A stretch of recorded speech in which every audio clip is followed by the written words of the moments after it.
আমরা এর পরেরটা দেখব, খেয়াল করো। এর পরেরটা খেয়াল করো। এরপরে আমরা লিখব হচ্ছে মূর্ধন্যর সাথে হচ্ছে ডকে আমরা যুক্ত করব। খেয়াল করো, আজকে আমরা একটু বেশি শিখবো অন্য দিনের থেকে।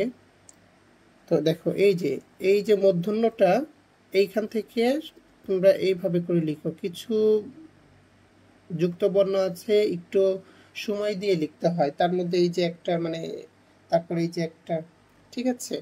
তো দেখো, আমরা এটাতে আমরা যেমন খণ্ড লিখতে পারি।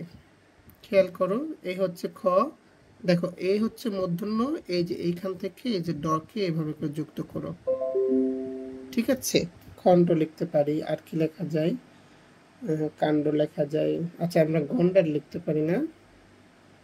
দেখো, খেয়াল করো, এই হচ্ছে মূর্ধন্যর অংশ, এইখান থেকে সুন্দর করে এইভাবে, হ্যাঁ।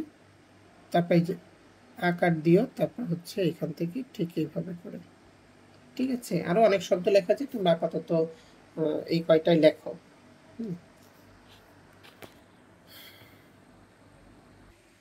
মাহাদি লেখো,